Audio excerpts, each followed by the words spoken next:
Hello friends, I thank you for joining us on this endless journey of learning. Today we are going to talk about critical thinking. What is it and why is it very important for us and why we should be developing it in our students also. If I have to define critical thinking, I would define it as the intellectually disciplined process of actively and skillfully conceptualizing, applying, analyzing, synthesizing or evaluating information gathered from or generated by observation, experience, reflection, reasoning or communication as a guide to belief and action. अब इसको अगर मैं आपको समझाने की कोशिश करूं तो क्रिटिकल थिंकिंग एक हमारी सेल्फ गाइडेड और सेल्फ डिसिप्लिन्ड प्रोसेस है थिंकिंग की, जो हमें सिखाती है हाईएस्ट लेवल ऑफ क्वालिटी से हम कैसे किसी भी चीज़ को सोच पाएँ और हम कैसे फेयर माइंडेडली किसी डिसीजन पे पहुंच पाएँ, क्रिटिकली हर चीज़ को एनालाइज करते हुए. And why is it important? Because people who think critically consistently attempt to live rationally, reasonably, and also empathetically. They strive to improve the world in whatever ways they can contribute. So, if we are talking about critical thinking, then we as teachers have got the onus of improving upon this very much required skill of our students. And how do we do that in the classroom? There is one very important tool with us, which is questioning. We as teachers use hundreds of questions every day. And why is it important to use them? बहुत सारे purpose हैं हमारे. कभी हम ये जानना चाहते हैं कि जो हमने पढ़ाया वो बच्चों की कितनी समझ में आया, as an assessment, as a summative assessment. कभी हम एज अ फॉर्मेटिव असेसमेंट उसको यूज़ करते हैं, ये समझने के लिए कि हम आगे बच्चों की लर्निंग को फैसिलिटेट करने के लिए क्या करें, कितना उनको समझ में आया है, क्या उनके समझने में कमी रह गई. सो क्वेश्चनिंग टेक्निक्स हमें अप्लाई करनी होती हैं from time to time, suited to the best technique suited for the occasion. Because all teaching and learning lies in the art of questioning. And questioning is the basis of teaching, task, of encouraging, recalling. It is also essential for deepening the learning process and comprehension in the child. And it also promotes the imagination of the child and problem solving of the child, and his it also satisfies his sense of curiosity and improves upon his creativity. So अगर हम एक अच्छे teacher की बात करें तो क्या एक अच्छे टीचर का टेस्ट ये है कि वो कितने क्वेश्चंस अपनी क्लास में पुट अप करती है, या कितने उसके बच्चे जो स्टूडेंट्स हैं वो कितने आंसर्स दे पाते हैं, हाउ करेक्टली दे पाते हैं, या हम एक अच्छी टीचर उसको कहेंगे जो अपने स्टूडेंट्स को इंस्पायर कर पाती है बहुत सारे क्वेश्चंस पुट अप करने के लिए. क्योंकि बच्चे जब क्वेश्चंस पुट अप करते हैं, इसका मतलब वो जो इन्फॉर्मेशन है उसको वो पैसिवली बैठ के एब्सॉर्ब नहीं कर रहे, वो उस इन्फॉर्मेशन को प्रोसेस कर रहे हैं. So effective self questioning can improve the students awareness and control of their thinking, which in turn can improve their learning.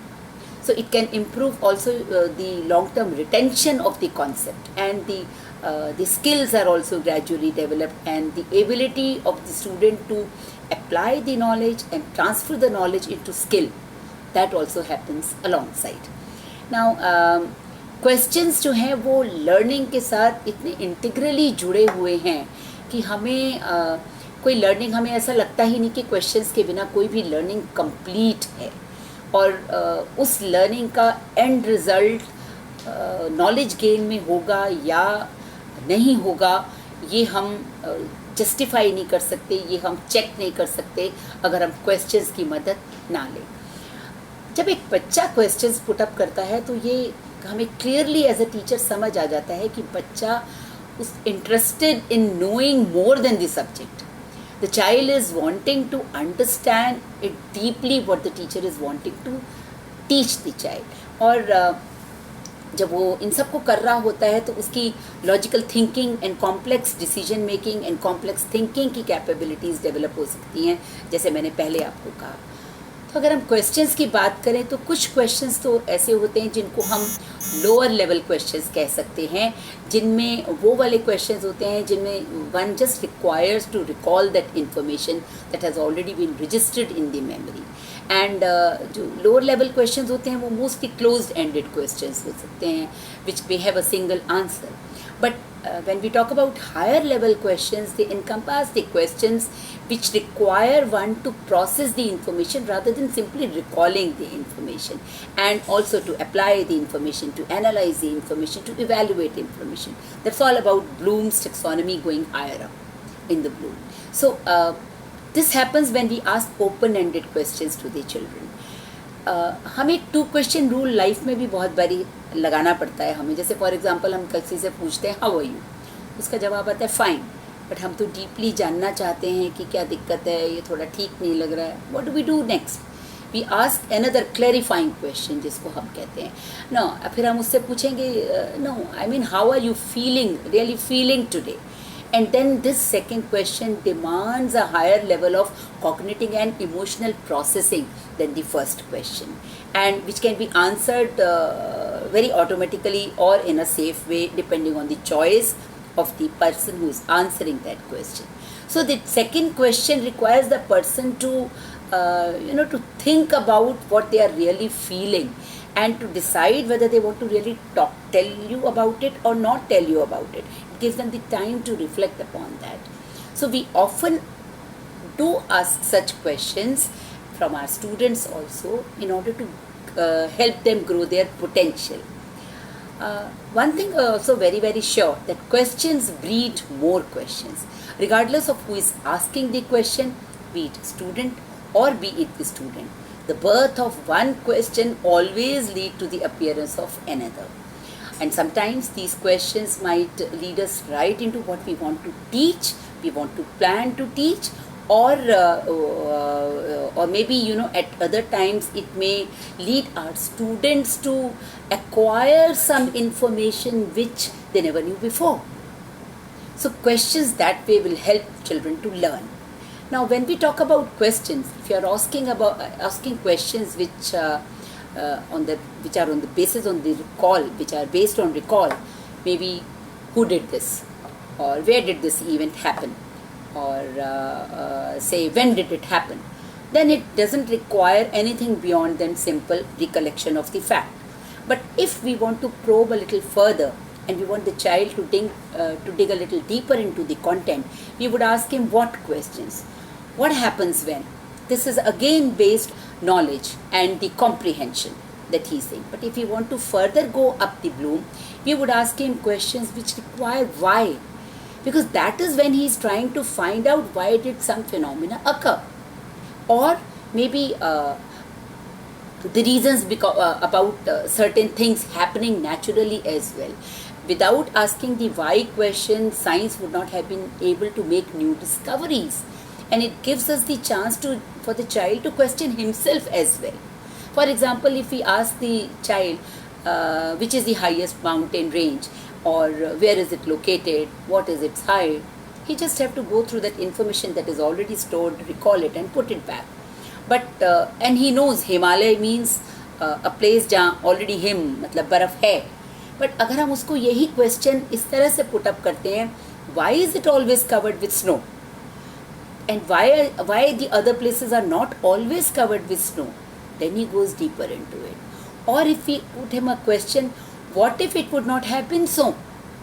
So then he would have to find out, then he'll have to evaluate, he'll have to analyze, then he'll come up with a new answer, which is synthesizing. So at times we as teachers need to ask the probing questions to encourage further thought. These all questions are called as probing questions, wherein the child has to dig deep. Maybe you can assign some work to them collaboratively to be done in the groups, wherein they create an array of questions that give them a series of challenging answers, or also maybe you can help them with some question stems that could be what if, or suppose we knew, or what would change if, wherein they need to think further. So questions may be used to encourage people think about something more deeply. Questions can be worded in such a way as to get the person to think about a topic. बच्चे के मन में हमेशा प्रश्न होते हैं और वो उन प्रश्नों को वर्ड्स दे पाए या ना दे पाए, उसकी इजाज़त हम उसे देते हैं या नहीं देते हैं, ये बहुत डिपेंड करता है इस बात पे कि हम उसको अपॉर्चुनिटीज़ कैसी दे रहे हैं लाइफ में। यहाँ मैंने कुछ लाइंस लिखी हैं जो मैं आपको सुनाना चाहूँगी। ये एक खुले आसमान में पहाड़ों की गोद में सोते हुए बच्चे के दिमाग में उठने वाले कुछ प्रश्न हैं जो वाई एंड व्हाट इफ पे ही बेस्ड हैं। सुनिएगा। ये अंबर है नीला क्यों, नील गगन में तारे क्यों, अरबों मील दूर होने पर भी दिखते हमको छोटे क्यों, चांद पे तो पहुंचा आर्मस्ट्रॉन्ग, क्या तारों पे पहुंचा है कोई, हिमालय है बर्फ से ढका क्यों, क्या होता अगर ये ना होता ऐसा, क्या फिर भी धरती रहती हरी, क्या कोई दूसरी दुनिया भी है जहाँ पे है कुछ बसते लोग, क्या खाते हैं कैसे रहते हैं, क्या वहाँ भी बच्चे बस्ते लेके स्कूल को जाते हैं।